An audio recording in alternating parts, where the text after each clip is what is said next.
CCTV short news നിങ്ങൾക്കായി സമർപ്പിക്കുന്നത് power guard solar system Koonamuchi. നമസ്കാരം. CCTV ഷോർട്ട് ന്യൂസിലേക്ക് സ്വാഗതം. സംസ്ഥാനത്ത് അതിശക്തമായ മഴ തുടരുന്നു. തുടർച്ചയായി മഴ ലഭിക്കുന്ന മേഖലകളിൽ ഉരുൾപൊട്ടൽ, മണ്ണിടിച്ചൽ, വെള്ളപ്പൊക്ക സാധ്യതകൾ കണക്കിലെടുത്ത് അതീവ ജാഗ്രത വേണമെന്നും മുന്നറിയിപ്പ്.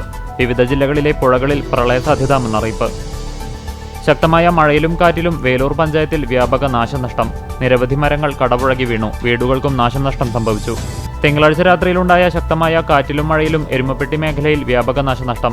ശങ്കരൻകാവ്, കുണ്ടന്നൂർ, നെല്ലുവായ്, കാഞ്ഞിരക്കോട്, മങ്ങാട് എന്നിവിടങ്ങളിൽ മരങ്ങൾ കടപുഴകിയും പൊട്ടിയും വീണ് വൈദ്യുതി കമ്പികൾ പൊട്ടുകയും വൈദ്യുതി ബന്ധവും തകരാറിലായി.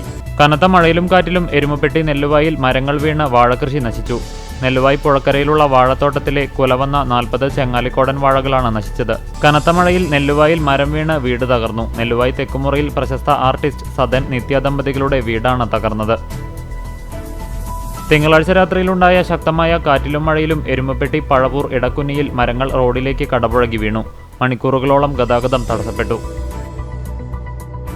കടങ്ങോട് കൈക്കുളങ്ങര ക്ഷേത്രത്തിനു സമീപം നിയന്ത്രണം വിട്ട ഗുഡ്സ് വാഹനമിടിച്ച് ചായക്കട തകർന്നു. കടങ്ങോട് പൂവത്തിങ്കൽ സുജാതയുടെ ചായക്കടയാണ് തകർന്നത്. ജനവിരുദ്ധമായ പ്രവർത്തനത്തിന്റെ രക്തസാക്ഷിയാണ് ഇന്ന് നാം കാണുന്ന അണ്ടത്തോട് പെരിയമ്പലം ബീച്ചെന്ന് NK അക്ബർ MLA. കടലേറ്റം രൂക്ഷമായ പെരിയമ്പലം ബീച്ച് സന്ദർശിച്ച് പ്രതികരിക്കുകയായിരുന്നു MLA. കനത്ത മഴയെ തുടർന്ന് തടസ്സപ്പെട്ട വൈദ്യുതി ബന്ധം 4 ദിവസമായിട്ടും പുനഃസ്ഥാപിക്കാത്തതിൽ പ്രതിഷേധിച്ച് വൈദ്യുതി ഓഫീസിൽ കുത്തിയിരിപ്പ് സമരം നടത്തി കോൺഗ്രസ് നേതാവ്. അണ്ടത്തോട് പാപ്പാളി സ്വദേശി റാഫി മാലിക്കുളമാണ് പൊന്നീർകുളം വൈദ്യുതി ഓഫീസിനുള്ളിൽ രാത്രിയിൽ കുത്തിയിരിപ്പ് സമരം നടത്തിയത്. എരുമപ്പെട്ടി ഗ്രാമപഞ്ചായത്തിലെ കാഞ്ഞിരക്കോട് കൊടുമ്പ് ചാത്തൻചിറ റോഡ് ഉദ്ഘാടനം ആലത്തൂർ MP K രാധാകൃഷ്ണൻ നിർവഹിച്ചു.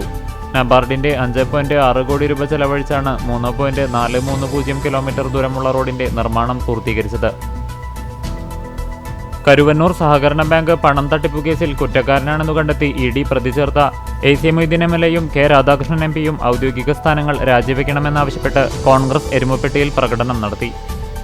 കുന്നംകുളത്തെ പ്രധാന സാംസ്കാരിക സംഘടനയായ ഫെയ്സിന്റെ വാർഷിക ജനറൽ ബോഡി യോഗം നടന്നു. കേരള ശാസ്ത്ര സാഹിത്യ പരിഷത്ത് ചാവക്കാട് മേഖലാ കമ്മിറ്റിയുടെ നേതൃത്വത്തിൽ ബാലോത്സവം നടത്തി.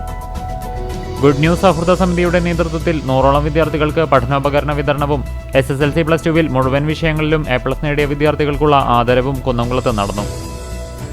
BJP പുന്നീർകുളം പഞ്ചായത്ത് കമ്മിറ്റിയുടെ നേതൃത്വത്തിൽ വികസിത കേരളം നേതൃ നിശാശില്പശാല നടത്തി. ആൽത്തറ രാമരാജ UP സ്കൂളിൽ BJP തൃശൂർ നോർത്ത് ജില്ലാ general secretary KR Aneesh master ഉദ്ഘാടനം ചെയ്തു. വടക്കേകാട് സ്വദേശി റാസൽ ഖൈമയിൽ നെഞ്ചുവേദനയെ തുടർന്ന് മരിച്ചു. മണികണ്ഠേശ്വരം സിദ്ദിഖ് പള്ളിക്ക് സമീപം താമസിക്കുന്ന തറയിൽ അബ്ദുമകൻ 47 വയസ്സുള്ള അലി റുബാസാണ് മരിച്ചത്. വളർത്തുനായയെ കാണാതായതായി പരാതി. കടിക്കാട് വേണുനഗർ റോഡിൽ കാട്ടാമ്പിൽ സിജിയുടെ പപ്പി എന്ന് വിളിക്കുന്ന നാടൻ ഇനത്തിൽപ്പെട്ട നായയെയാണ് കഴിഞ്ഞ 24-ാം തീയതി മുതൽ കാണാതായത്. കണ്ടെത്താൻ സഹായിക്കുന്നവർക്ക് 5000 രൂപ പാരിതോഷികം നൽകും. CCTV ഷോർട്ട് ന്യൂസ് നിങ്ങൾക്കായി സമർപ്പിക്കുന്നത് power guard solar system Koonamuchi. ഇതോടെ ഷോർട്ട് ന്യൂസ് സമാപിക്കുന്നു. കൂടുതൽ വാർത്തകൾക്കും വിശേഷങ്ങൾക്കും ഞങ്ങളുടെ web page, Facebook page, YouTube എന്നിവ സന്ദർശിക്കുക. തത്സമയ വാർത്തകൾക്കായി www.cctv online.tv സന്ദർശിക്കുക. നമസ്കാരം.